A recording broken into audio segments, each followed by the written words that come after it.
have Dr. M.S. Vishwanathan, eminent pediatric gastroenterologist from Apollo with us here today. He's going to talk to us about functional constipation. Welcome, doctor. Thank you. Just for all the pediatricians out there, can you first define what functional constipation is? Functional constipation started, anybody who is going to pass less than 3 stools a week, 2 or less, is going to be called constipation. And they may pass, small stools, or they may have a painful defecation, or sometimes, they have stool withholding behavior, or sometimes they may pass, large diameter stools obstructing the toilet, or they may have a history of, fecal incontinence, soiling, at least once per week. This has to be there at least for a 1 month period before you label them to have functional constipation. And how often are you seeing functional constipation in your practice? My practice, some days I see even 1/3 of my patients are with functional constipation. Sometimes it may be 25% of the clinic visits. And how are you treating these patients? The standard treatment nowadays, recommended worldwide, not only me, recommended worldwide, is many academic societies, starting North American, European, Indian society, or Latin American, or Asia Pan-Pacific, is polyethylene glycol. That's the standard treatment nowadays. That's effective medicines, and then it really helps in both disinfection as well as maintenance of treatment of functional constipation. How long for maintenance are you normally keeping the pediatric patients on PEG? If the child presents with a period of constipation of 1 month or so, probably they will need for 2 or 3 months time. When they present to me for more than 5 or 6 months duration, they may need at least 6 months to start with. In your experience, is it safe to use PEG for such a long time? And do patients get addicted to PEG, or they're okay coming off PEG later?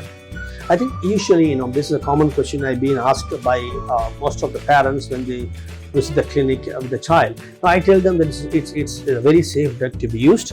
Basically, this is one drug which goes into the gut, which stays in the gut, which absorbs the water and makes the stool soft.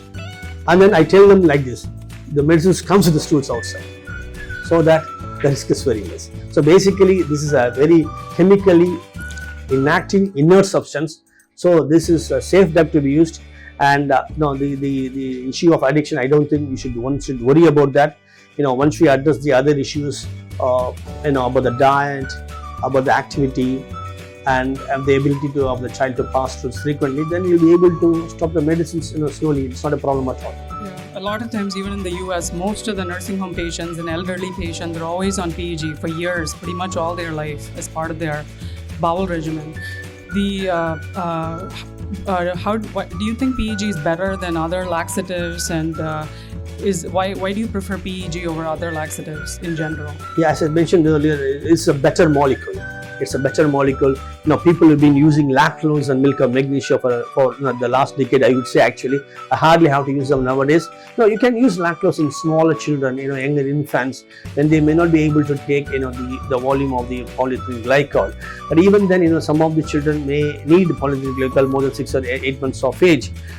But if a child is unable to take polyethylene glycol for whatever reasons, then yes, you may consider lactulose or other things. But otherwise, the first and the very important treatment will be polyethylene glycol.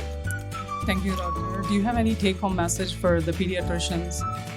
I think when we talk about the management of constipation, the most important thing is we should also address the diet. And what we should say that to them: the moment the child comes to you in your clinic with the constipation, diet is not going to be helpful at all. Diet alone, you need to give the medicines.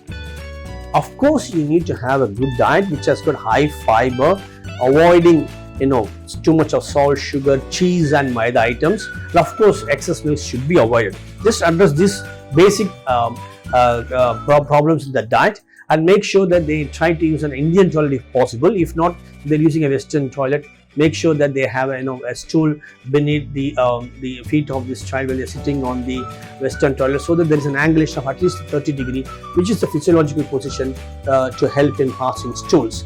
And also make sure that follow them regularly. Just don't give medicine, stop it.